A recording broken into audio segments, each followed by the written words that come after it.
Olá, seja bem-vindo! Senta aí que lá vem a história, não tenha pressa, é rapidinho. Hoje eu vou falar rapidamente sobre autoconsciência e autocontrole. Você sabia que o autocontrole pode determinar resultados no seu futuro?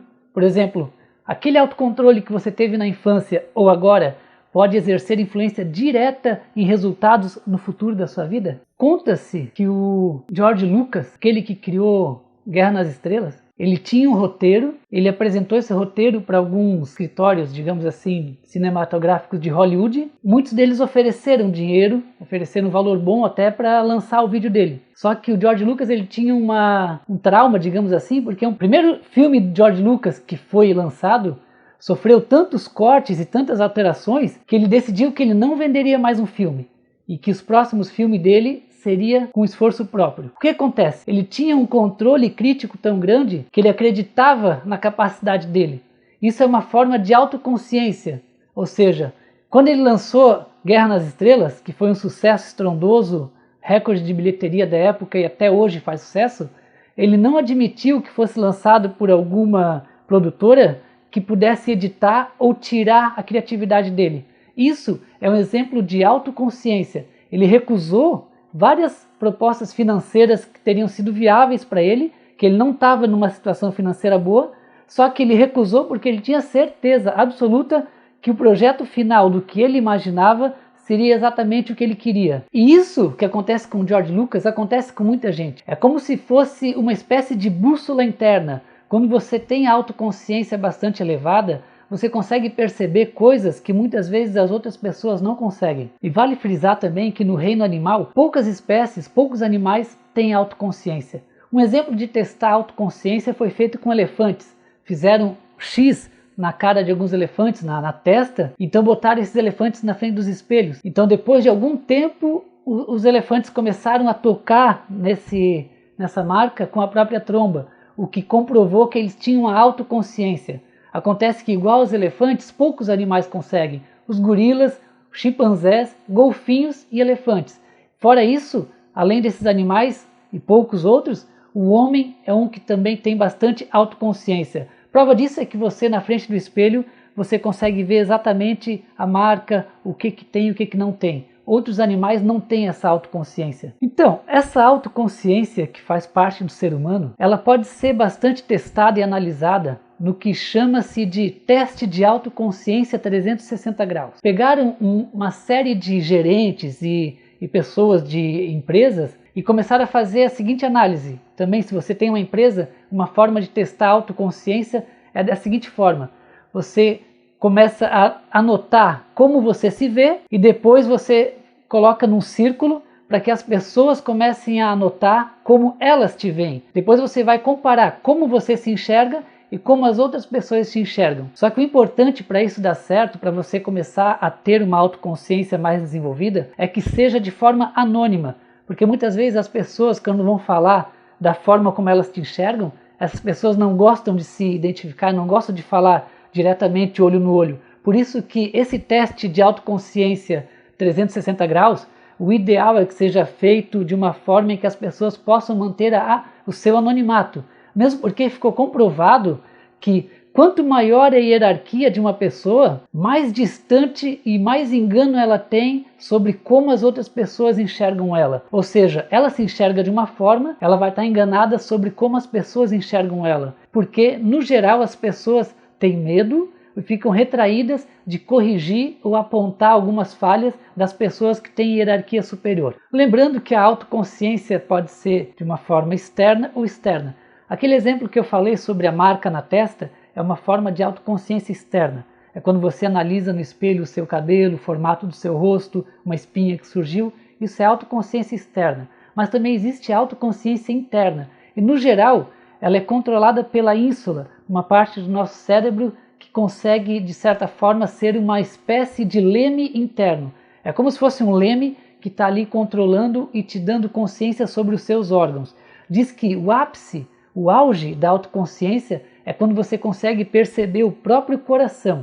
Aí significa que você está com a autoconsciência bastante evoluída e bastante avançada. E por incrível que pareça, existe uma doença chamada alexitimia, que é a total ausência de autoconsciência. Ou seja, a pessoa não consegue identificar o próprio sentimento que ela tem, ela não consegue identificar o que ela sente e da mesma forma ela não consegue ter empatia, ou seja, ela não consegue saber o que as outras pessoas estão sentindo. Um ponto também interessante para anotar é que a pessoa que tem autoconsciência bastante avançada, ela tem um forte grau de intuição.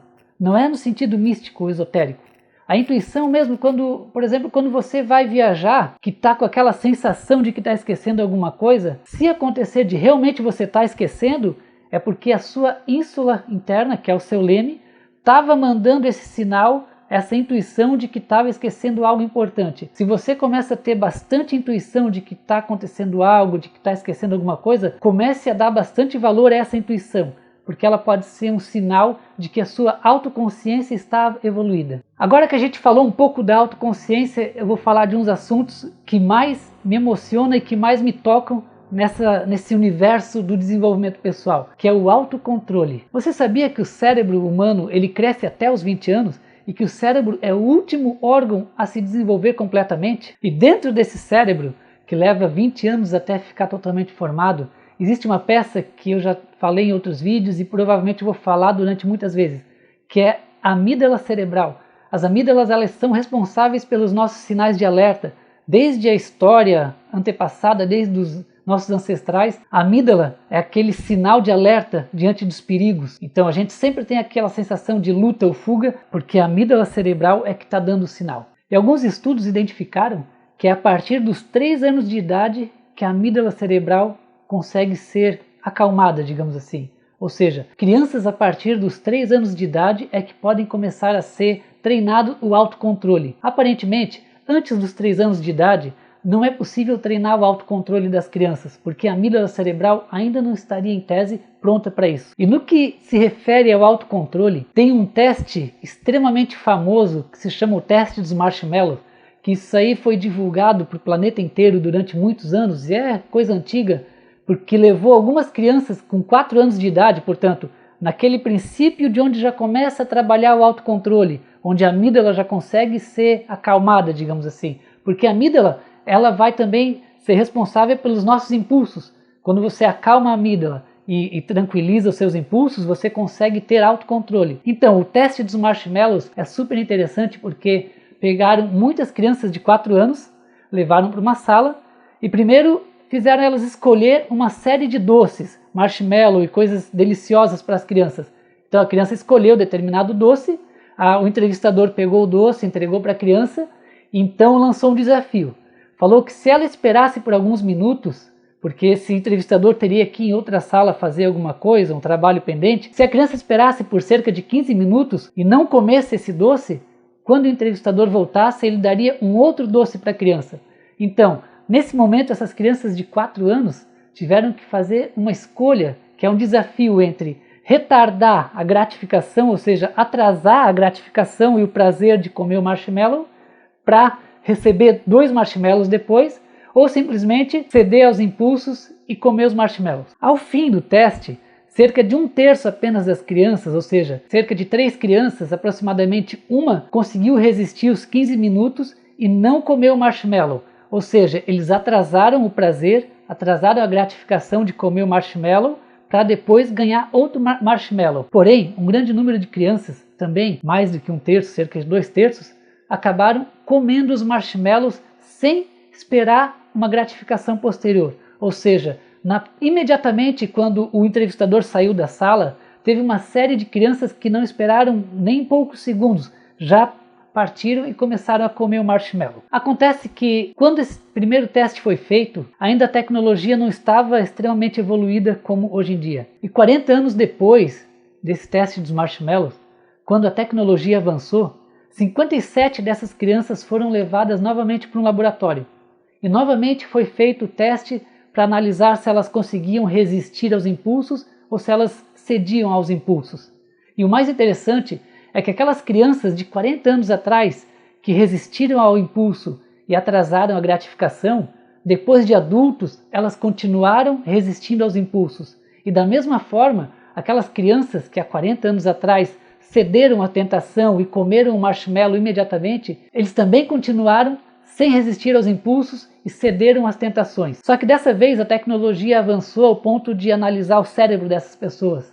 E identificou-se que aqueles que atrasaram a gratificação, ou seja, aqueles que resistiram às tentações, estavam usando a parte da frente do cérebro, que é o córtex pré-frontal, que é justamente a parte do cérebro que é responsável pelas funções executivas, ou seja, a parte mais racional. E de outra forma, aquelas pessoas que cederam às tentações estavam usando outra parte do cérebro, justamente as partes do cérebro responsáveis pelas emoções, ou seja, aquela parte que não está muito preocupada em racionalizar as situações. Portanto, aqueles que cederam às tentações usaram as partes do cérebro mais envolvidas nas emoções, e aqueles que resistiram às tentações estavam usando a parte do cérebro responsável pelo raciocínio. Eu achava que o teste dos marshmallows era o teste mais interessante em relação ao autocontrole. O teste considerado o maior teste, mais abrangente, mais importante da ciência em relação ao autocontrole é o conhecido teste das crianças de Dunedin, na Nova Zelândia, onde mais de 1000 crianças foram estudadas. E essas mais de 1000 crianças, o mais interessante é que todas elas nasceram no intervalo de 12 meses. E o mais interessante é que 96% dessas crianças foram acompanhadas durante mais de 30 anos. E 30 anos depois, voltaram a analisar essas crianças e os resultados foram surpreendentes. A conclusão a que se chega é que a pessoa que tem um autocontrole bastante desenvolvido na infância, ela quando se tornar adulto, ela pode ter garantido uma saúde melhor e uma estabilidade financeira melhor. Sem contar que ela pode ter menos envolvimento com a criminalidade. Na verdade, de que basta falar tudo isso sobre autoconhecimento e autocontrole se não dá algumas dicas, né? Porque afinal de contas, o que aquelas crianças lá que resistiram ao marshmallow fizeram? E agora é que entra a dica principal. A melhor forma de treinar o autocontrole é com mudança de foco. Identificaram que aquelas crianças que resistiram ao marshmallow, elas ficaram por 15 minutos resistindo até mesmo a olhar para o marshmallow. Muitas delas taparam o olho, muitas ficaram batendo com a mão e cantarolando, e outras fizeram brincadeiras de faz de conta, até conversando consigo mesmo. E a ciência chega a uma conclusão de que, para você desenvolver o autocontrole, uma das melhores formas é a mudança de foco. Quando você, por exemplo, estiver diante de uma tentação, tem que mudar o foco para além da tentação, ou seja, o marshmallow é uma tentação, só que a pessoa pode olhar para o marshmallow de outra forma, como se fosse além de um marshmallow. Pode olhar para o marshmallow e imaginar que aquilo é apenas um amontoado de açúcar, ou pode olhar para o marshmallow e imaginar que aquilo vai dar o resultado uma barriga enorme ou vai entupir as veias. Portanto, como já dito, então, para refrisar e encerrar o vídeo, uma forma de treinar o autocontrole é fazer manobras mentais. Visualizar a situação além daquela própria situação, pensando em outras situações periféricas. Por exemplo, o marshmallow é muito mais do que um simples marshmallow. Você deve analisar, na verdade, se o resultado pode vir a ser prejudicial. Então, quando você deixa de focar na situação e foca num possível resultado prejudicial, dessa forma você estará trabalhando o autocontrole. Para encerrar então, eu faço aquele convite final de curtir o vídeo, se você curtiu, e compartilhar com pessoas que você acha que vão gostar desse assunto. E se inscreva no canal, porque toda semana a gente vai estar lançando vídeo novo. Isso é um desafio, então toda semana, pode ter certeza, tem vídeo novo aqui no canal.